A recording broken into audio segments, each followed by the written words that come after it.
Portions of KDKR's daily programming do not necessarily reflect the views of the management or staff. Prudent Money with Bob Brooks is sponsored by the Prudent Money Foundation on 91.3. Well, are there any car brands that last longer than others? Today we're going to take a look.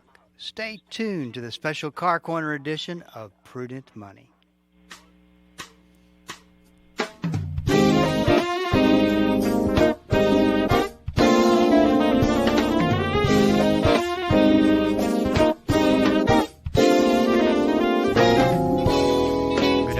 This is Bob Brooks, and you are listening to the Prudent Money Radio Show. Thank you so much for joining me today. You know I do appreciate it.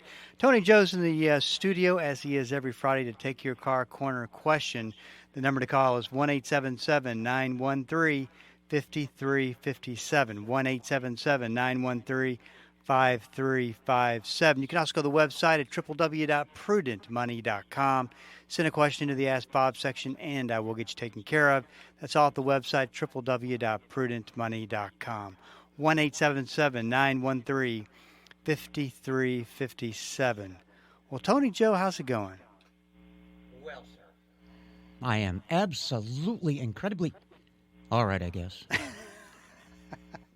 Just okay? Yeah, pretty much okay. But that's better than not being okay. Yes, so yes it is. There is that to look forward to. You know, we talked last week and of course didn't get through a lot of what we were going to talk about. We'll continue today just on keeping a car for the long haul and what that entails and when you say keeping it for the long haul, really how many miles is that? What point does it make sense that you go, you know what, it's time to move on to get a different car? Had an email that came in from a listener who has a 2010 Kia Soul with 223,000 miles. That's pretty good mileage on that vehicle. And incidentally, Tony Joe, you know, Kia has really, and we're not promoting the brand by saying this or anything like that, but it seems like they've really, over the past 10 to 15 years, I think that's about how long they've been around, have really come from a little bit of a shaky model to a pretty good sound, long-lasting vehicle. Is that a fair assumption? Yeah, it is. I'll tell you that Kia has really come up in their quality control. Kia used to be, well, you know, they're not how can I say it? They weren't noted for their quality. It was a cheap car. You could buy it cheap, drive it for a while, and then get rid of it, and it was okay. Nothing great. But now, Kia has really made its way into the marketplace. And I will tell you, from what I've seen in my own personal experience, so it's just me and my personal, everyday experience with these, Kias and Hyundai both have really, really incredibly come up in the area of quality control. And they're, I put them right up there with Toyota. I mean, they're really pretty good, well-built, and well-engineered automobiles right now. I still think they don't really have a lot of the brand recognition yet. They never probably will ever have the brand recognition of Toyota because Toyota's obviously been around a lot longer. However, when you work on these cars on a daily basis, you see things and you either like it or dislike the engineering behind it, and there's an awful lot of things. I'll tell you, one of the things that I noticed is, the models are good looking. They really have a nice looking vehicle. They've got an SUV that, well, not to get all up in that, but it looks like a Land Rover. Yeah, and that's a point that, today, the body styles they have today. When I was younger, my kids would be in the car and we'd be going somewhere, and when I was a young man, I could tell a Buick from a Chevrolet just coming down the road at night with nothing but the headlights, the sound and the design and the front end. Now, my kids go, "Dad, what kind of a car is that?" And I go, "I don't know. Wait till we pull up to a light so I can read the decal on the back." They all look the same. But Hyundai really does have some incredible, very impressive body styles. So didn't you tell me, this was years ago, that the way that that they were kind of throwaway cars because they got to a certain mileage and they just weren't very good, and you couldn't find the parts. That's what happened back then when they first tried to break into the marketplace. They were not known as a long-term vehicle, okay? You needed something cheap and temporary, for a couple of years, 3 years. You bought a Hyundai. They were cheap in price, and you didn't plan on buying this Hyundai to be your forever car, if you know what I mean. Sure. I mean, you kind of knew that. Well, now things have changed dramatically, and they're really pretty good vehicles, and they've worked hard to be that way. And I think people should keep that in mind when they're out looking for a car now. At least take a look at them because I think they're pretty impressive. So this listener has this Kia Soul 2010, 223,000 miles, and noticed some oil on the outside of the engine. Took it to the dealership. Dealership says I need a gasket valve cover. They put it on. Had to order one. The technician accidentally broke a piece of the valve area. The dealership attached the valve piece that was broken with some type of proxy gray glue. And so she said, put it all back together so I can drive it. She's wondering, is this safe to drive? Before you answer that, I got to assume that a dealership with the talent of people that they have working there are not going to put you in a situation where if they broke something, or maybe I'm being naive, but they broke something that would put you in any kind of danger driving and get off the lot. Well, just quickly reviewing in my head what went on there, I would guess that what you probably had there is, you have a plastic valve cover, and between the valve cover and the engine head is a gasket that stops oil from leaking out. And they probably broke a part of the plastic trying to get it off to investigate or whatever they were, looking at. So they glued it back together with some kind of strong epoxy glue, and that will suffice for now until she can get the part in, and they're, I'm sure, going to take care of it and, make it right. But, yeah, she can drive the car like that. What she needs to be careful, though, is to simply this. There's one simple way to tell, can I drive my car? Check the oil once in a while. Check it once a week. Make sure it doesn't get low on oil. If it doesn't get low on oil, it can leak all it wants to. Now, it probably won't, but it could. Think about it, Bob. I don't care how bad the oil leak is. If you keep it full of oil all the time, you can keep driving it. You're not hurting anything. Now, that's not realistic because you don't want to leak oil everywhere that you park. But in this case, yeah, I'd say she's okay. I would check the oil once a week just to be sure, but she can drive it as long as she needs to until the parts come in. And I'm assuming this is a supply shortage on the part, I guess, that they can't get it. But so Sherry loves this. I love the story she tells. When she was back, just graduated, had a car that had tons of miles. I think it was a Cavalier. It was really old, leaked oil all the time. So every time she goes, it was so bad that when I went to put gas in the car, I had to put a can of oil in to keep the oil level up. Yeah, well, that's not something that is that uncommon. Back in the day, we used to have cars that, she had a leak, but we used to have cars that burned that much oil. I mean, they would burn so much oil that, you'd have to, fill up the tank and check the oil, and, more times than not, you'd have to add a quart. So, it's something that was not that uncommon.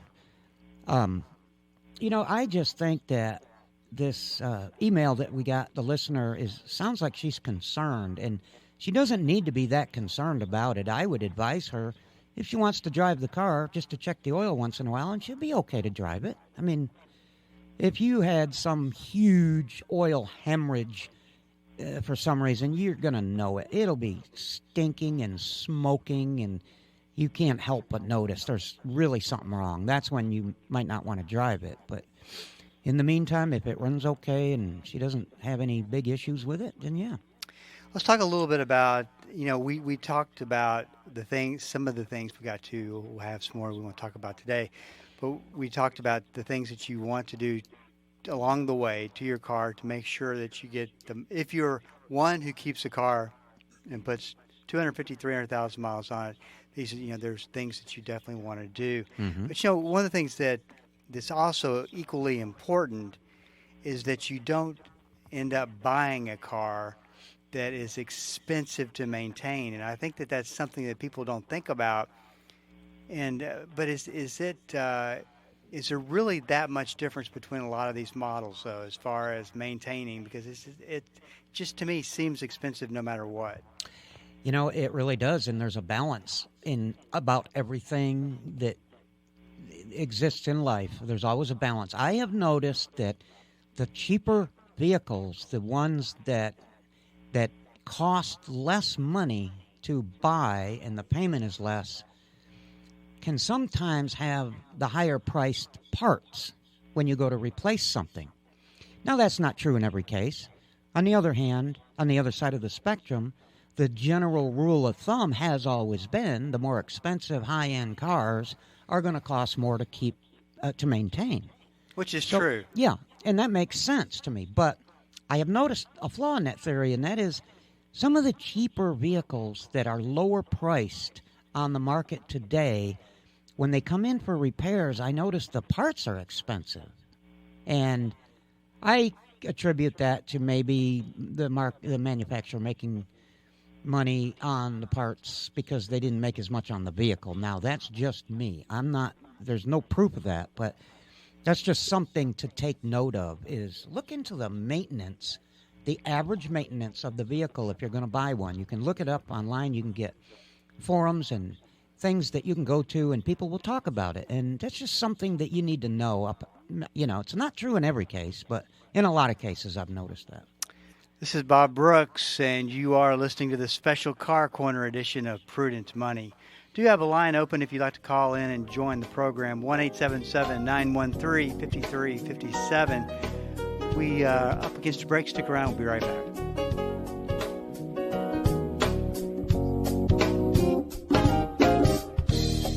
The Word for Today is excited to announce the new official online home for the ministry of Pastor Chuck Smith and Kay Smith, PastorChuck.org.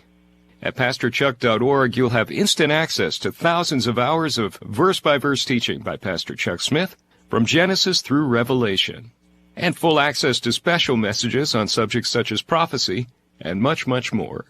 Also at PastorChuck.org, a full library of great teachings by Kay Smith, and a section where you can read some of Pastor Chuck's books online, all free of charge.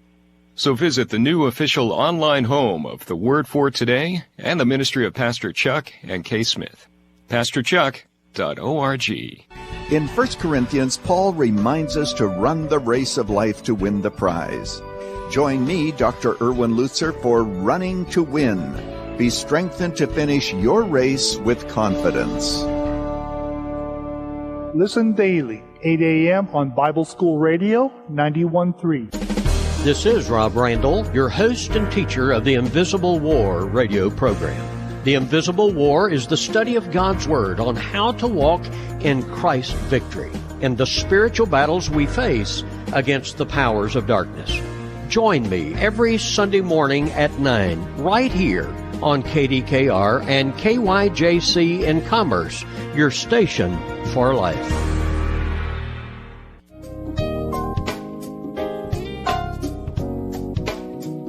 Back. This is Bob Brooks, and you are listening to the special Car Corner edition of Prudent Money. 1-877-913-5357. Tony Joe, you had a comment you wanted to make about the listener's email. Yeah, a couple of things. I just thought of this. You know that I believe, if you could look, is that a 2012 Kia Soul? 2010. 2010 Kia Soul. Do you know that, even though this person is having an issue with a valve cover gasket, big deal, that's maintenance issues. The Kia Soul in general is one of the most dependable vehicles ever built. And we were talking about Kia and Hyundai earlier, and I want to point out that Kia Soul, personally, it's not an appealing looking vehicle to me. Remember the Element you had?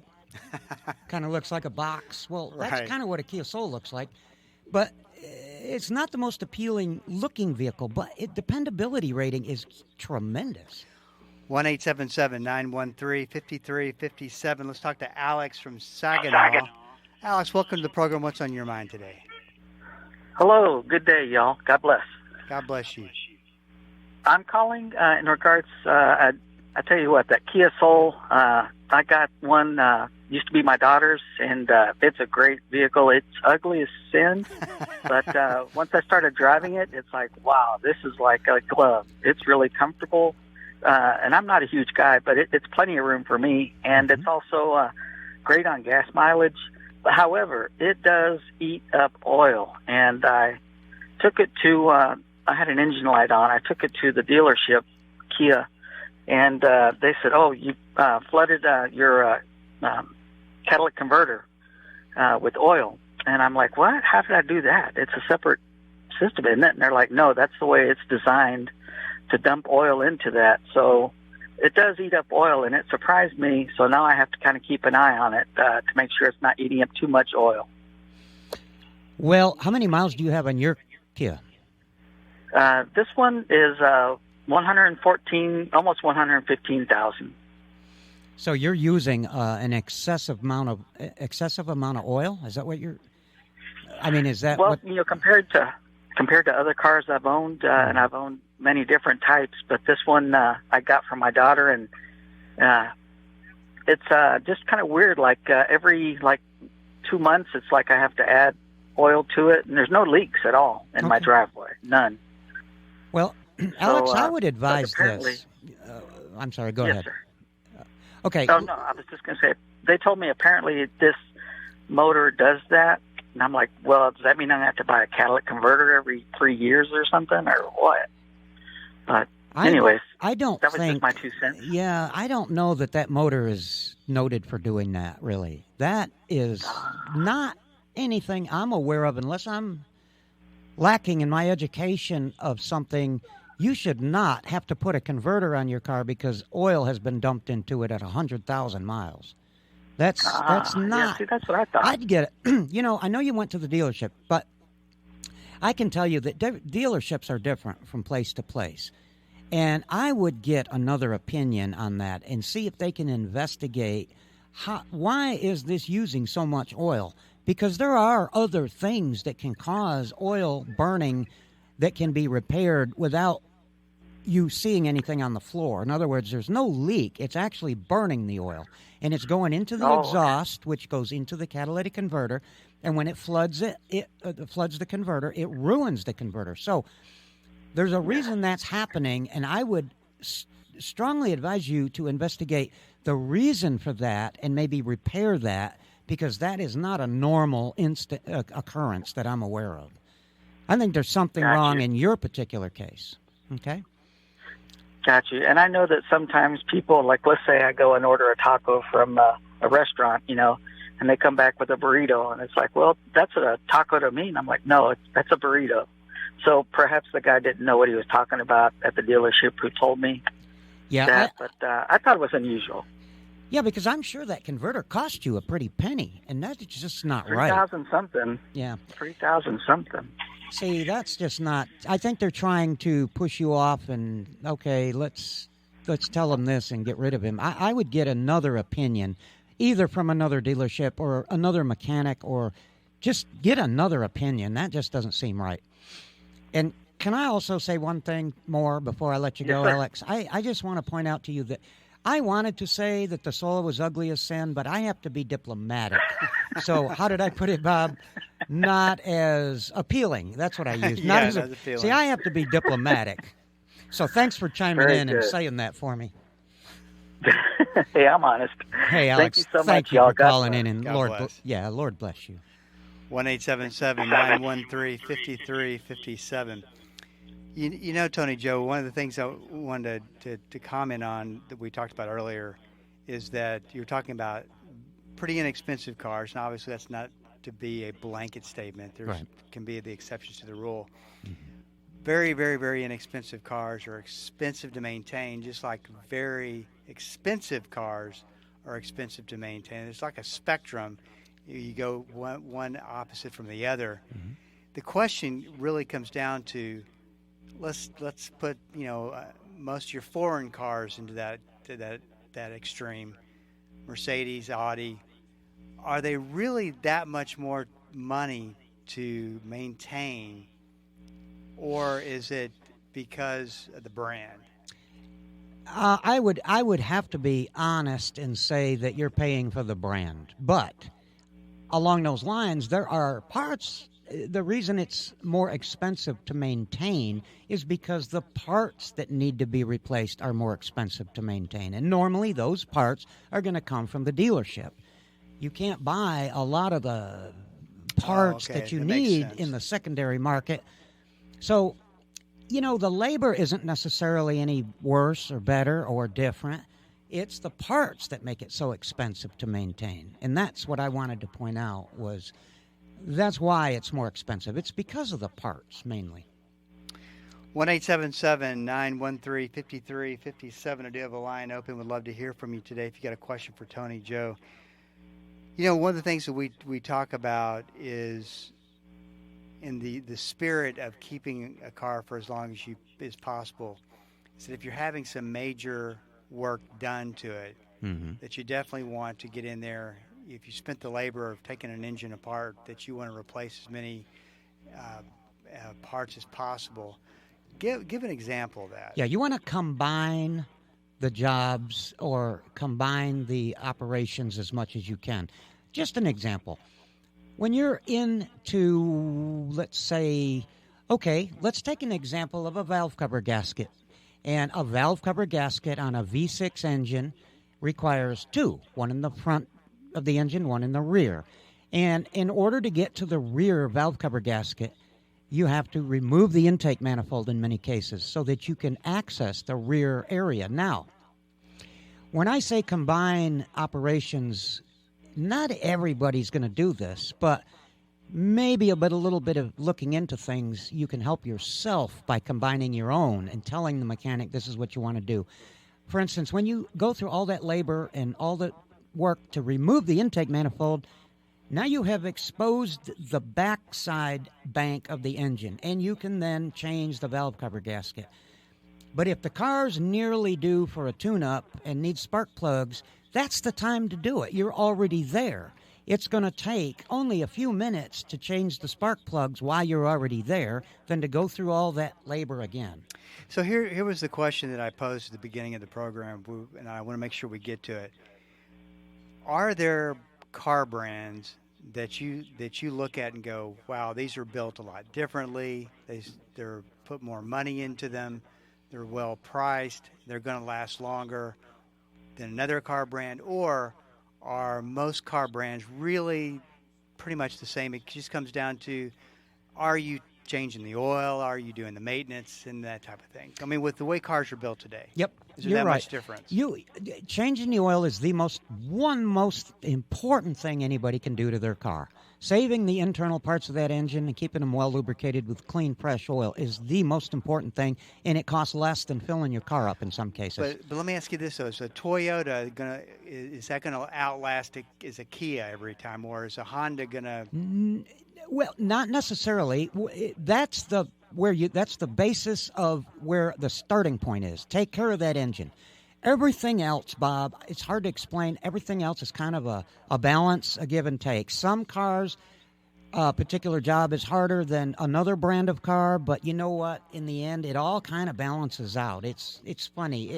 Okay. Some things are harder on some models than others, but there's nothing big enough that I can think of right off that would make me sway me from buying one model or the other due to the fact that it's harder to work on a car. Some cars are harder to work on in some areas than others, but that doesn't mean that the next job that comes in with this car is going to be fairly simple. But is it safe to say that is because of the way cars are built today wasn't the case 10 years ago? Yeah, it wasn't the case 10 years ago. So there was a definite difference between brands. Yes, there was. Yes. There was some oddly designed vehicles that nobody ever just wanted to work on. They just didn't. Mechanics know this, and they know pretty much which ones they were. Yeah, the one car, the old car that comes to mind is the Jaguar. Not very dependable. I mean, talking about in the 80s. Yeah, well, you know, Jaguar was noted for their electrical issues. They were nice-looking cars. The engines were good, but they were noted for their electronic faults. This is Bob Brooks. You got a question for me, please go to the website at prudentmoney.com and send it in because we are all out of time. Till we do meet again next time, keep the faith and have a great rest of the day.